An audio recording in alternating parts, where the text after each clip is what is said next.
Hello，大家好，歡迎大家嚟到樂永豪贏馬者同盟 YouTube 分享嘅時間啦。咁啊，嚟到咧就5月啊，咁啊最後一日啦。咁啊，沙田馬場咧就將會有咧就11場嘅本地嘅賽事啦。嗱，當中咧有一場咧就越洋賽，咁就係呢個日本嘅即係東京優駿啦，日本打比啦，就差唔多第4場之後啦。咁夜晚咧都仲會有兩場啊，咁啊法國打比嘅賽馬嘅賽事啦。咁但係點都啦，咁啊嚟到咧就5月最後一個race day 啊，咁亦都可以話咧就係今季啊最後一次嘅日馬賽事喎。因為點解咧？大家都知啦，近呢幾年都係咁噶啦，因為天氣咧相當之熱啊，係嘛？咁大家都感受得到啊，呢幾日啊熱到相當之離譜啊，亦都咧就極端嘅天氣。咁嘅環境之下咧，就日間作賽咧就的而且確係相當之辛苦，尤其是咧即係譬如如果日馬咁計啦。中午啊、12點零啊、1點啊，烈日當空嘅時候咧，若果比賽嘅話，真係分分鐘中暑都唔出奇。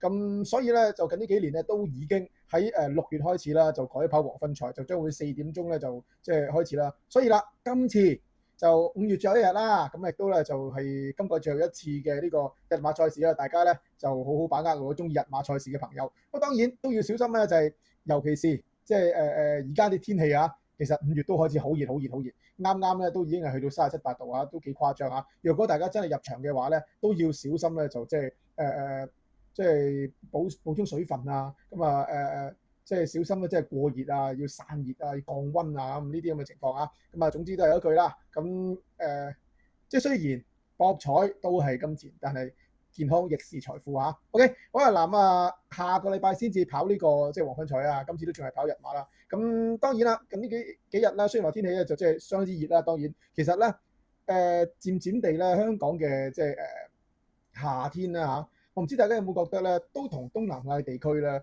即係譬如星馬泰啊，甚至乎即係好似去到菲律賓啊嗰啲咁嘅天氣咁樣啊，因為太熱。突然之間你會灑一陣雨都幾大嘅咁樣，咁但係對場地會唔會有好大影響咧？照計又唔會嘅，因為咧呢啲即係局部地區性嘅驟雨咧係會可能會落得勁，但係咧佢哋即係落嘅時間咧又未會好長咁樣，希望因為咁樣會好啲咯。但係都要留意咧嗰個場地嘅問題啊，即係你譬如今日掛好地牌，聽日可以係掛好似塊地，但係如果咧你話嗰陣雨嚟得留喺度耐嘅，或者嗰陣雨嚟得狠嘅。咁可能會轉好似黏地都未定啊，所以咧，我諗大家都要摸住石頭過河，小心為上啦。好啦，咁既然係咁咧，都講講今次啦，我哋嘅心水馬匹先。嗱，今次咧就都有兩項嘅三級賽啦，甚至乎咧，另外仲有一項咧就杯賽啦。其實全日嚟講咧，嗰個錦標賽咧都算係幾多，可以話咧就喺季尾嚟講咧，都算係一個冇晒一級賽嚟計啊，都算係一個幾唔錯嘅賽馬日嚇，亦都咧就最低班係4班賽，咁都係好事嚟嘅。OK，咁既然係咁講，今次我哋心水馬匹啊。嗱，今次咧就我哋揀嘅賽事咧，都不約而同地揀咗啲4班賽事嚇。咁因為4班賽比較多啲啊，尤其是都多新馬咧，就即係插入嚟跑啦。咁可以話咧就新鮮感多啲啦。咁啊，場次我先啲嘅，我比較中意第4場嚇。第4場呢個4班嘅1200米。咁呢個賽事咧就我比較中意咧就係7號嘅女神啊。咁啊女神咁啊，隔晚嚟講咧就唔係大熱門啊。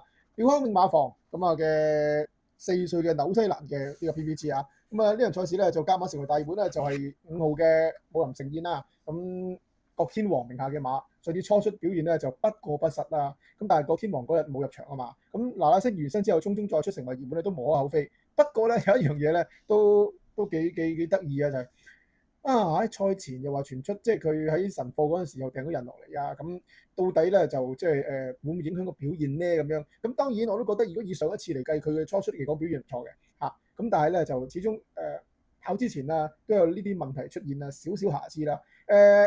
呢個賠率都可以，但係如果太熱嘅話，小心啲啦。但係如果既然係咁，不如揀隻咧，即係最低限度你跑出水準都有機會同你抗衡。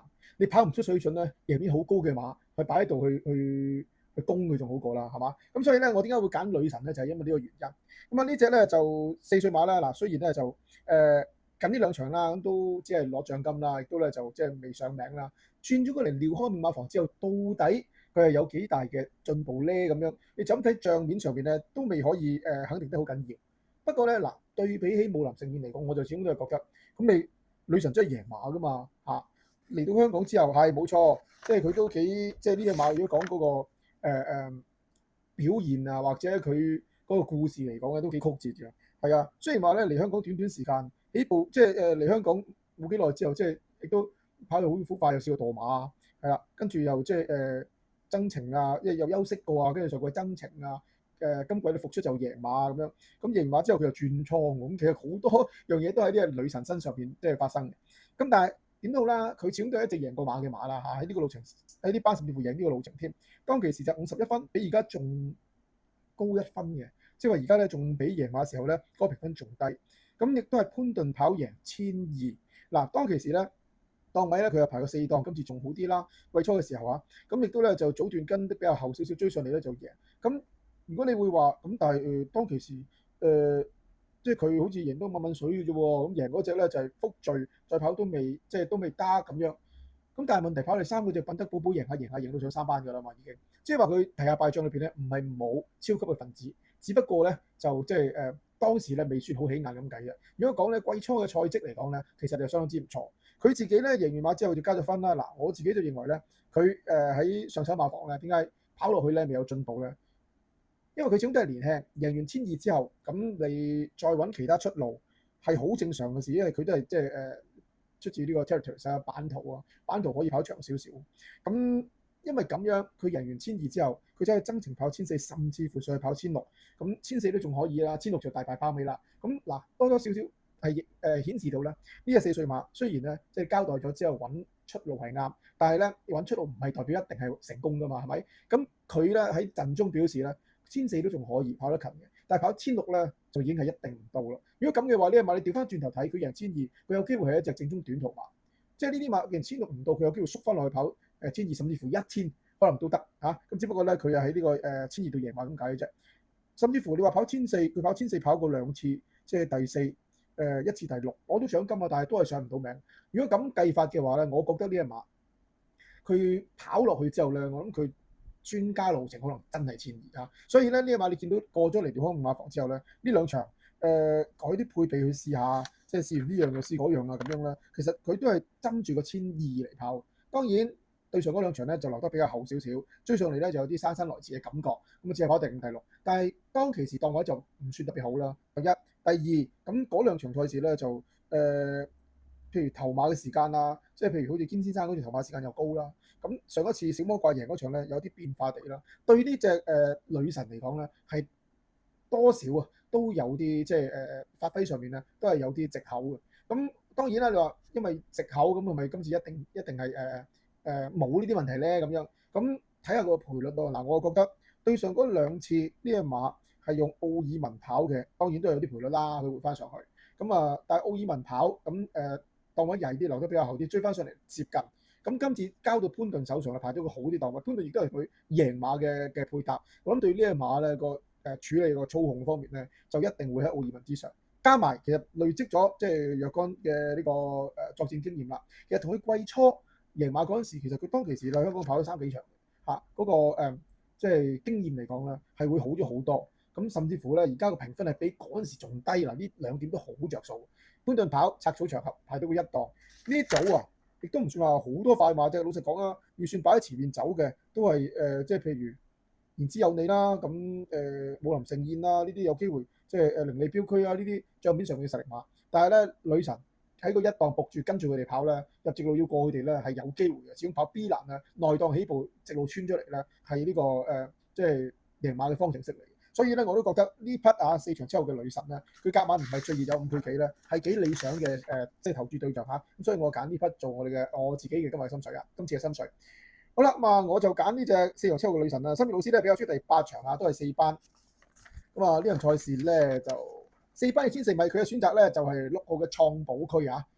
咁啊嗱呢場賽事咧就如果講同頭先嗰場比咧，4班1400今次咧就冇拆組嘅，你可以覺得咧就呢組嘅水準咧，算係即係穩定啊、平均啊嚇，咁亦都咧就即係有啲實力喺度啦。咁而新月老師嘅選擇咧，就呢隻創寶區咧，目前嚟講隔晚嚇，咁佢5.1倍嘅次盤啦，大熱門就龍奧玲瓏，咁都好正常。龍奧玲瓏上次又贏呢個路程啦，打開勝利之門。不過嗱，我自己咧就多少都會認為龍奧玲瓏咧係苦戰咗11場，即係你可以咁講啊，苦戰咗11場。咁又終於都贏馬啦！上次就好戰天地上邊咧，就即係如入無人之境咁衝上嚟咧，就贏咗馬啦。姿態就 O K 嘅。不過嗰場咧，嗰個際遇啊，真係相當之理想嘅嚇，即係夢幻跑線咁樣上嚟贏咗啦。咁所以作出加咗7分，加咗5磅成為熱門。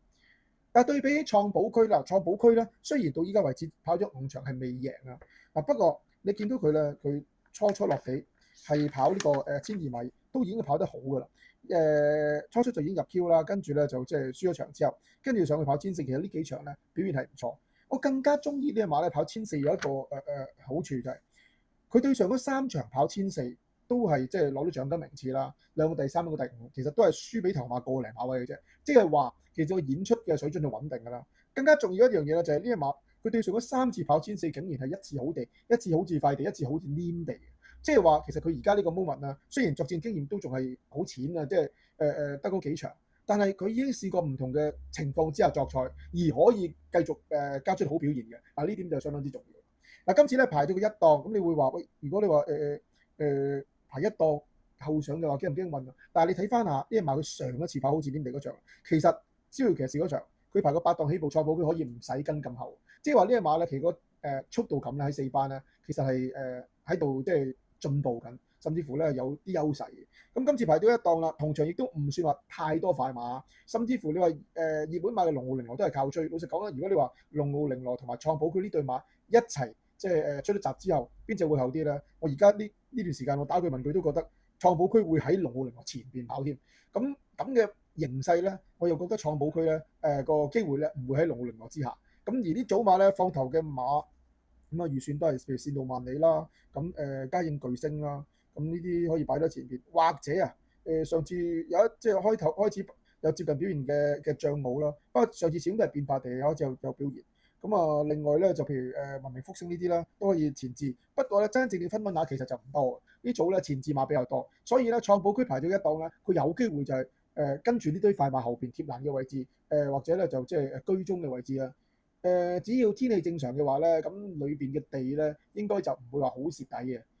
甚至乎呢隻馬，既然頭先都講過，佢咩場地都得，變化地都得嘅話咧，我又唔係好擔心佢嘅場地問題，只係擔心佢陣中，因為呢個始終都係嗌到啦嚇，只係擔心佢陣中遇到即係有機會遇到困境啊，或者如果真係地太腍太濕，又或者係落雨咁計啊，地太腍太濕啲棘得會唔會對呢啲作戰經驗較為淺嘅馬會有影響咧？咁樣當然有機會係我即係過分憂慮啊，但係我都覺得咧就呢個賠率暫時嚟講佢都仲係值博嘅。OK，咁創寶區咁所以咧呢隻咧。新老師嘅心水馬匹，其實我自己都幾中意嚇。第8場路嘅創寶區，睇下今次可唔可以打開勝利之門啦。好啦，亦都係重複下今次我哋兩匹心水馬匹啦。我比較中意第4場嚇，7號嘅女神。新老師比較中意第8場6號嘅創寶區。4場7、8場6，今次兩匹心水馬匹。好啦，多謝大家捧場支持啦。5月份賽事完成之後咧，剩翻咧就個半月啦。下個月開始咧就6月份嘅賽事啦。如果大家咧想喺馬國餘下時間咧同我哋更加緊密聯繫嘅話咧，歡迎大家加入我哋嘅會員頻道嘅喎。參加辦法相當之簡單嘅，咁喺呢條片下邊條 link，大家 click 入去咧就會睇到咧會員頻道嘅簡介㗎啦。揀呢個啱你自己嘅等級去加入咧，就可以收到唔同等級嘅資訊。喺馬國餘下時間可以同我哋一齊並肩作戰，攜手同行咯。等緊大家加入我哋大家庭㗎。好啦，多謝大家捧場支持啦。今次賽事之後嚟緊下次咧6月份賽事展開啦。下次賽事將會係呢個谷草夜賽嘅禮拜3晚，禮拜2嘅晚上再同大家 YouTube 再見，禮拜見，拜拜。